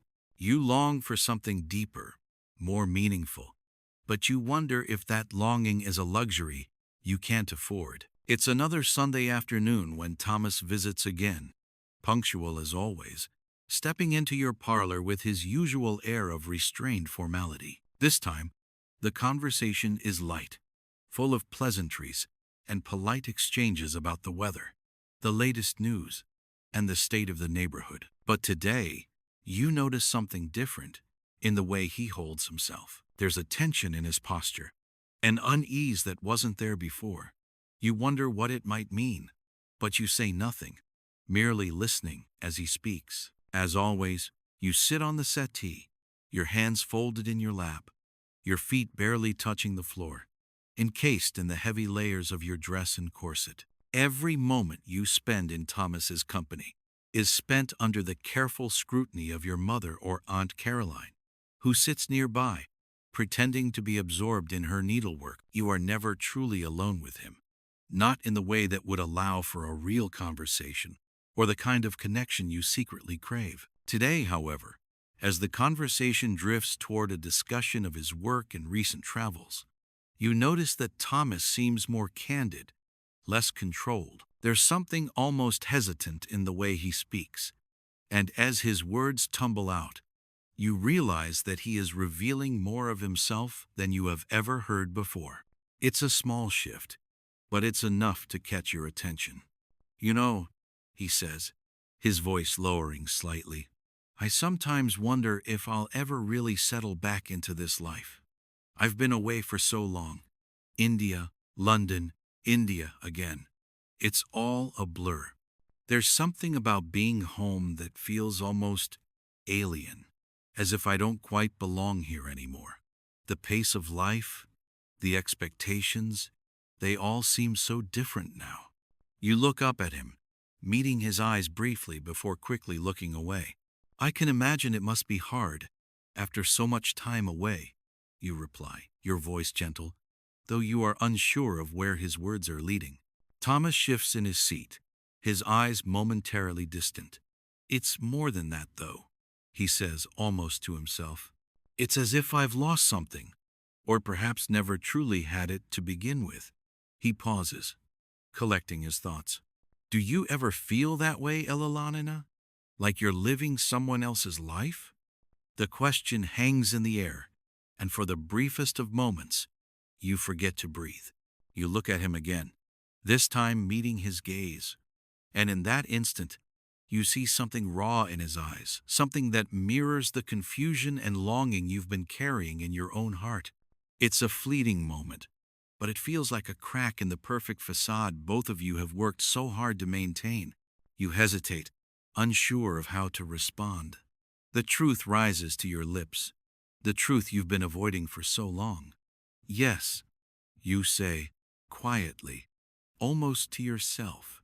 "Sometimes I do feel that way, like I'm living a life that isn't truly mine, like everything I do is for others, for the family, for society, but not for me." End quote. The words feel like they've been sitting at the back of your throat for years, waiting to be spoken. And now that they are out, they hang between you like a weight, both heavy and freeing. You wait for his response, for him to dismiss your feelings, or to tell you how inappropriate it is to voice such thoughts. But he doesn't. Instead, his expression softens, and for a brief moment, he seems to understand. "You're not alone in feeling that way," he says quietly. "I've spent years trying to fit into a mold, trying to be the person everyone expects me to be. A good son, a respectable gentleman, a successful businessman. But when I look at my life, I wonder, is that all there is?" You feel a flicker of hope, a connection that you hadn't realized was possible. Here, in this carefully controlled space, in this parlor with your mother just a few feet away, you and Thomas have shared something real. And for the first time, the idea of a future with him doesn't feel so predetermined. Perhaps, just perhaps, there's room for something else. But the moment is fleeting, as all such moments are in this world.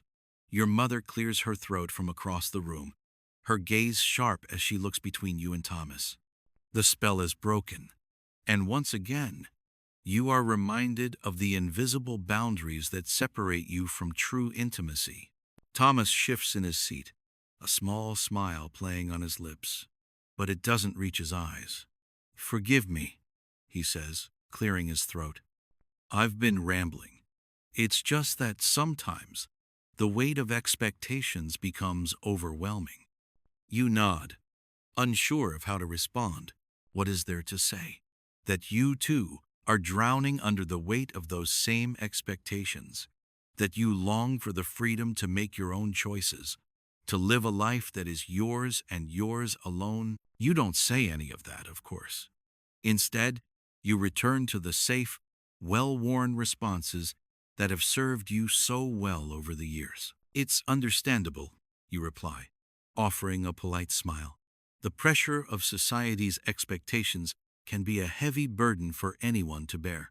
The conversation shifts again, the words becoming more polite, more formal, as if neither of you wants to acknowledge the intimacy of the moment you've just shared. And so, the visit continues, as all visits do: small talk, careful gestures, measured words. But beneath it all, something has shifted. There's a quiet understanding between you and Thomas, a shared moment of vulnerability that neither of you can ignore. As the visit comes to a close and Thomas bids you goodbye, you feel the weight of his parting words lingering in the air. "I'll call on you again next week," he says, his voice warmer than it was when he first arrived. "I look forward to it, Elenina." You nod, unable to speak for a moment, the lump in your throat making it difficult to swallow. "I look forward to it as well," you manage, your voice soft but genuine. And then, as he turns to leave, you watch him go, your heart heavy with the knowledge that this courtship, this dance of propriety and expectation will continue. But now, something has changed. You've seen a glimpse of the man behind the formalities, and you wonder what might happen if you could truly get to know him. What might happen if, for once, you were allowed to follow your heart instead of the rules? As the door closes behind him, you turn back to face your mother, who is already preparing to tidy up the room. She is smiling, her face full of satisfaction, but you can't shake the feeling that you've just taken another step further away from the world she is preparing you for. You can't help but wonder, is there still time for you to make a choice that is truly yours? Or are you already too far along this path to ever turn back? The week passes, but it feels like time itself has slowed down. Each day stretches endlessly, and yet you are still unsure of what to do with the lingering unease that has taken root inside of you. The visit with Thomas has left a mark subtle but undeniable, and you can't help but replay the conversation over and over in your mind. It wasn't just his words that lingered. It was the way he spoke, the vulnerability in his tone, and the way his eyes seemed to search for something in yours, something beyond the polite formalities. You've always known that your future, your marriage, would be a transaction, a business arrangement, an agreement between families, a matter of status and respectability. But with Thomas, something is different. Even now, as you prepare for another visit, the weight of that difference hangs heavy on your shoulders. The day arrives, as it always does, and you find yourself standing before the mirror, carefully arranging your hair and adjusting your gown. Each movement is mechanical, practiced. The corset cinches tightly around your waist, the layers of fabric weigh heavily on you, and you feel the familiar constraints that have shaped your entire life. But beneath it all, there is something more, a quiet rebellion, a flicker of longing for something more than this. The rules, the expectations, they are suffocating, and for the first time, you wonder if you can break free from them. You finish dressing, and for a moment, you stand still, your fingers tracing the edges of the delicate lace at your sleeve. It's a small thing, this moment of silence, but it's enough for you to gather your thoughts.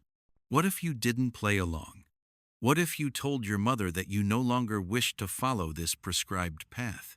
What if you refused to meet with Thomas, refused to go through the motions of courtship, and instead chose your own future? The thought makes your heart race, but it also fills you with a deep sense of dread. You can't imagine the fallout. Your mother's disappointment, your father's anger, the whispers behind closed doors. The consequences would be dire, and the weight of tradition and expectation would crush you. So you pushed the thought aside, replacing it with the familiar voice of reason, the voice that tells you to keep going, to smile, to follow the rules, and to fulfill your duty.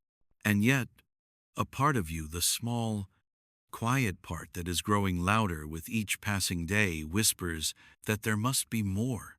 The knock on the door comes, and it is Thomas, as expected. He is dressed in his finest, his appearance as impeccable as always. But today, you see the weariness beneath the surface. His eyes are tired, the slightest shadow under them, and you wonder if he, too, is feeling the weight of the life he is supposed to lead. "Good afternoon, Miss Hartwell," he says with his usual politeness, though his voice seems more strained than before. "I trust you are well?" You smile and nod, as you've been taught to do. "Quite well? Thank you, Mr. Weatherby. It's good to see you again." The conversation begins, as it always does, with small talk about the weather, about local gossip, and the trivialities of everyday life. Your mother sits nearby, her presence like a quiet reminder of the watchful eyes that are always upon you. You can feel her gaze, sharp and discerning, and the pressure to maintain composure is heavy on your chest. But today, there is a subtle shift. Thomas seems different, more present than before. His smile is warm, but there's something in his eyes that betrays a deeper weariness. It's in the quiet moments between his words that you see it, an unspoken understanding, a flicker of something beyond the surface-level conversation. You wonder if he, too, is tired of playing this game. As the afternoon wears on, the conversation shifts. It's no longer about the weather or polite pleasantries. Now, the words seem to carry a weight that neither of you can fully ignore. You speak more openly than usual, and the words feel different this time. They hold a weight of truth that neither of you has spoken aloud before. "I've been thinking," Thomas says, his voice quiet, almost hesitant, "about everything, about what's expected of me, and what's expected of you." You look at him, surprised by the sudden shift in tone. "What do you mean?" you ask, though you already know what he's getting at. "I mean," he hesitates, searching for the right words. Us, this courtship, it's all very proper, isn't it? All these rules, these expectations." His eyes meet yours, and there's an earnestness there that makes your heart race. But do you ever wonder if there's more to it than this? More to life than simply following the rules and fulfilling duty? The question hangs in the air between you, and for a moment, everything stops. You want to answer him, to tell him that, yes, you've wondered the same thing, that you felt the weight of those expectations pressing down on you every day of your life. But you can't. Not here, not with your mother sitting across the room, watching you both with a silent, critical eye. Instead, you smile faintly, your voice steady as you reply, "I think we all must do what is expected of us. It's our duty, Thomas." His face falls slightly, and you see the frustration flicker in his eyes. "Is that all?" he asks, his voice barely above a whisper. "Duty? Is that all we can expect from life?" You feel a pang in your chest, a sense of regret for not being able to say what you truly feel. You want to be honest with him, to share the thoughts and feelings that have been growing inside you for so long. But the fear of what might happen if you break free from the role you've been given is too strong. Thomas stands, his movements slow and deliberate. "I must go, I suppose," he says, his tone shifting back to the polite formality you've come to expect. "I'll see you again soon, Miss Hartwell." As he turns to leave, your heart aches with the knowledge that you are both trapped in a world of expectations, in a life where duty and propriety dictate your every move. You wish, for just a moment, that you could take his hand and run, escape the constraints of your world, and find something real, something true. But you know that is impossible. As the door closes behind him, you are left with nothing but the echo of his footsteps and the weight of the unspoken words that hang between you. Your mother's voice interrupts the silence. Well, Elalanina, what did you think? Do you think he is a suitable match? You smile, though it feels forced. Yes, mother, he is very suitable. And with that, you close the door on your fleeting moment of honesty, locking it away with all the other thoughts and dreams you cannot afford to have. Tomorrow, the courtship will continue. The visits, the formalities, the endless dance of duty and decorum. But today, for just a moment, you allowed yourself to ask the question that has been growing in your heart. What if there's more to life than simply following the rules? What if, for once, you could choose your own path?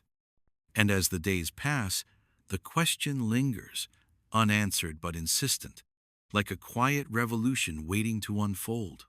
The days that follow feel like a haze, nothing truly new, nothing truly different, just the relentless ticking of time, each second a reminder of the path laid out for you, each minute spent in the same carefully crafted routine.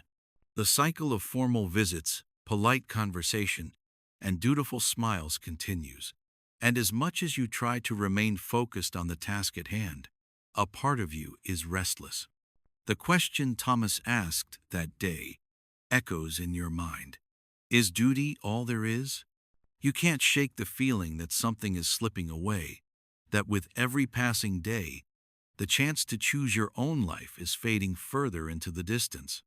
The idea of freedom, of truly living for yourself, rather than for the expectations of your family and society, seems almost impossible. Yet, even now, you feel the pull of it, an undeniable longing to break free from the constraints that have held you for so long. Today, as you prepare for another visit from Thomas, you find yourself standing before the mirror once again, adjusting your hair, smoothing down the fabric of your dress, the same careful gestures you've made hundreds of times before. The familiar weight of the corset settles around your waist, tightening with each pull of the laces, and the layers of your gown feel heavier today than they have in months. The fabric is constricting, stifling in its formality, and for the first time, it feels like more than just the weight of your clothing. It's the weight of everything you've been taught to value: social status, respectability, family approval. You feel trapped, suffocated by the life that has been mapped out for you.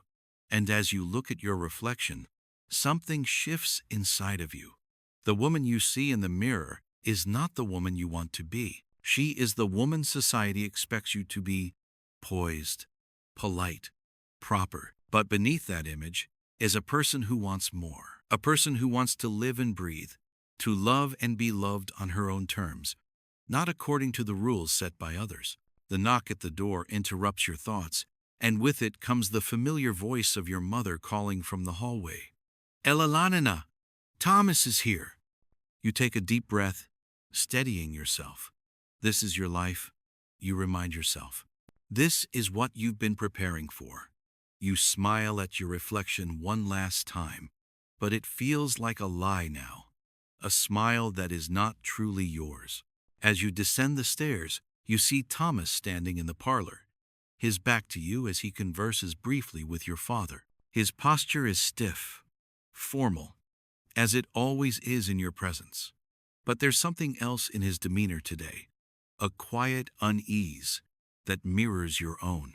When he turns to greet you, his smile is polite, but it's not the smile you've seen before. It's guarded, as though he, too, is beginning to feel the weight of the role he is playing. "Good afternoon, Miss Hartwell," he says, his voice warmer than it was at the last visit, though still laced with the formality that both of you have come to expect from these meetings. "Good afternoon, Mr. Weatherby," you reply, offering him a small smile. You take your seat, as always, with your mother sitting nearby, her needlework resting in her lap, her eyes never straying far from the two of you. She watches you both with a scrutinizing gaze, ever the protector of propriety, ensuring that every gesture, Every word remains within the boundaries of social expectations. For a moment, there is only the sound of Thomas's voice as he speaks of recent travels, of the work he is doing with the East India Company, and the future that lies ahead. You listen, nodding politely, but your mind is far away, lost in the thoughts that have consumed you in recent days. You catch yourself watching his lips as he speaks, the slight furrow in his brow, and for the briefest of moments, the room seems to fade away. And you wonder, what if you didn't have to keep playing this part? What is it that you truly want, Elelenina? The question slips into your mind like a whisper. What if you could have a love that was not shaped by duty? What if you could find a life that was not confined to the walls of this parlor, to the confines of your social standing? The words are on the tip of your tongue, but you don't say them. Instead, you turn your attention back to Thomas, who is now speaking of his recent return from India, of the struggles he faced in adjusting back to life in England. You see the tension in his eyes, the way his hands grip the edges of his chair, as if he, too, is struggling with the weight of this world. I've often thought about what it would be like to stay in London, he says, his voice low, but there's always a part of me that feels like I'm, drifting. I think it's the time I spent in India. It changed me. I don't quite fit in here, not anymore, and I wonder if I'll ever find a place where I truly belong. Oh, his words hit you harder than you expect. For a moment, you think he might be speaking to you, speaking of the same restlessness you feel inside, but the moment is gone before you can process it. He looks away, as if trying to find the right words to explain himself, but he doesn't finish his thought. Instead, the conversation shifts back to the mundane, what book he's currently reading, the weather in London, the upcoming social events. And yet, underneath it all, the question still lingers. What do you truly want, Elelenina? Later, as the visit comes to an end and Thomas prepares to leave, you stand in the parlor, your hands clasped in front of you, your heart heavy, with the realization that this life, this dance of courtship or duty, is not enough for you anymore. You look at Thomas as he bids you goodbye, and you feel something stir in your chest, something that you can no longer ignore. You'll come again next week, won't you? Your mother asks, as she rises to see him out, her voice filled with that familiar tone of expectation.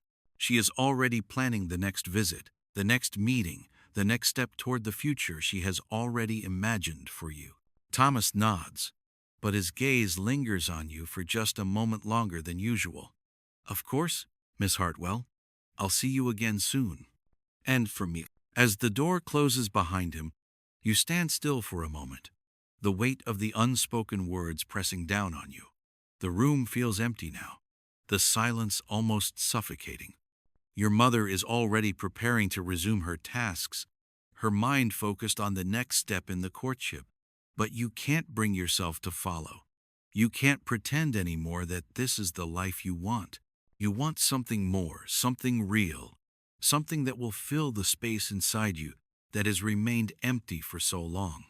You want love that is not shaped by expectation, a life that is not defined by duty. But to seek it, would be to challenge everything you've ever been taught, to break free from the rigid structure of your world. You look down at your hands, still folded neatly in your lap, and wonder if you can keep playing the part, if you can continue to wear this mask, this facade, for the rest of your life, or if, perhaps, it's time to finally take it off and find out who you are without it. The thought is both terrifying and thrilling. As you sit alone in the parlor, the clock ticking in the background, you realize that the time has come. The question that has been bubbling beneath the surface for so long is no longer something you can ignore. What will you do, Elelenina? The answer is still unclear, but you know one thing for sure. You can no longer live a life that is not your own. The days that follow the visit feel like a blur, a whirlwind of polite exchanges and carefully orchestrated interactions. You go through the motions, of course, every smile, every polite word, a mask you wear to maintain the delicate balance of your world. But beneath the surface, you are changed. You cannot undo the realization that has been building inside you, like a storm gathering on the horizon. What do you truly want? Elalanina. The question lingers in your mind, reverberating in the quiet moments when you're alone, when you don't have to play the part that has been expected of you all your life. And in the solitude of your room, in the spaces between the visits, between the social duties, you begin to hear the answer, faint but undeniable. You want freedom. You want a life that is not dictated by duty, by social expectation, by the invisible chains that bind you to a future that doesn't feel like your own. You want to live and love on your own terms, to make decisions that come from the heart, not the rules. And perhaps, just perhaps, you want to take a chance on something that feels real, something that goes beyond the polite courtship of a good match. But the path to that life is not clear, and you know the cost. To break free from the expectations placed on you means risking everything: your family's approval, your place in society, the future they've planned for you. It means stepping into the unknown, a world where the rules are not written, where the consequences of your choices are yours to bear. And yet, as you sit alone in your room, staring out the window at the fog that cloaks London's skyline, you realize that the alternative is far worse. The thought of a life lived only for others, a life devoid of passion or true connection, is unbearable. You can't continue pretending that this is enough.